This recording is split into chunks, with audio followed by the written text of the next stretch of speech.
마테오가 전한 거룩한 복음입니다. 그때 예수님께서 제자들에게 말씀하셨다. 사람들을 조심하여라.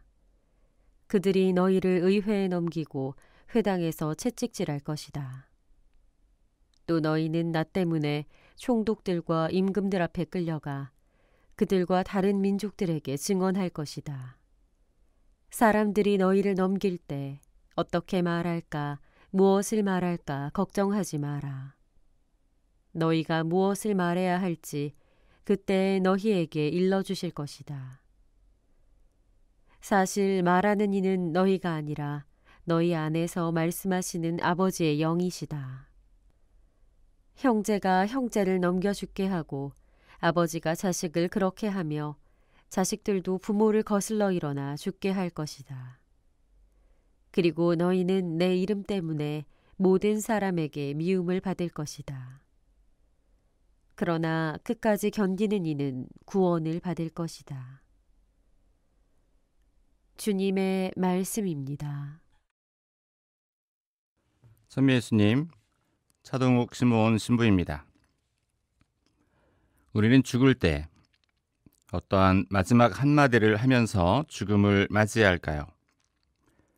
삶의 마지막에 기도할 수 있는 한순간의 힘이 남아있다면 어떤 기도를 하시겠습니까? 예수님께서는 십자가 위에서 여러 말씀을 남기셨는데 루카복음에 따르면 아버지, 제 영혼을 아버지 손에 맡깁니다 라는 말씀을 하시고 숨을 거두셨습니다. 오늘 축일을 맞이한 스테파노 순교자의 마지막 말도 독서에 기록되어 있습니다. 그것은 주 예수님, 제 영을 받아주십시오 라는 말입니다.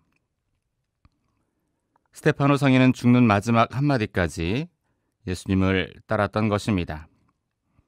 그렇다면 한국 최초의 순교자들은 어땠을까요? 한국 최초의 순교자는 두 분이 동시에 순교를 하게 되었는데 복자 윤지충 바오로와 권상현 야고보입니다. 이들은 함께 신앙생활을 하다가 동시에 잡혀 고문을 당하고 같은 시간에 순교하셨습니다. 윤지충 바오로의 마지막 행적에서 전해오는 그분의 말씀은 하느님을 아버지로 받아들이고 난 뒤에는 그분을 따르지 않고서는 견딜 수가 없었습니다 라는 말씀이었습니다. 형장으로 끌려가는 동안 윤지충 바오로는 마지막까지 신앙에 관한 설교를 하였고 권상현 야고보는 예수 마리아만을 불렀다고 합니다. 예수님, 스테파노, 그리고 윤지충 바오로는 모두 마지막 순간 아버지 하느님과의 영적 교감을 깊이 간직하고 있었습니다. 삶과 죽음을 모두 주관하시는 하느님을 아버지로 모시고 있어서 이후 영원히 함께 살아갈 아버지가 계셔서 죽음이 두렵지 않았습니다. 순교의 그 순간은 견디기 힘든 고통이긴 하여도 결코 두려워하거나 피할 일이 되지 못하였습니다. 예수님이 이제 우리를 위하여 오셨습니다. 그리고 우리를 위하여 죽으셨습니다. 순교자들은 하느님과 교회를 위하여 죽었습니다. 우리는 무엇을 위해 살다가 죽을 수 있을까요? 당장 하느님을 위해 죽자는 이야기는 물론 아닙니다. 오늘날 세계의 일부분에서 종교 자유가 없거나 종교의 갈등 때문에 싸움이 벌어져 죽는 경우는 있지만 적어도 우리 주변에서 내가 믿고 있는 신앙을 지키려고 죽을 일은 없습니다. 그러나 평생을 내가 헌신하고 살다가 죽는 그 무엇이 있다면 나는 그것을 위해 죽는 것이나 마찬가지입니다. 그러한 것들은 무엇이 있을까요? 사랑과 봉사입니다. 교회의 이름으로 또는 교회 안에서 이루어지는 모든 복음 선포와 선행의 실천입니다. 우리가 한평생을 두고 이러한 일들에 관심을 기울이고 노력하며 살았다면 죽을 때 우리는 순교자의 이름을 갖지는 못해도 그들이 받는 하늘나라에서 영광을 함께 나누어 받을 수 있을 것입니다.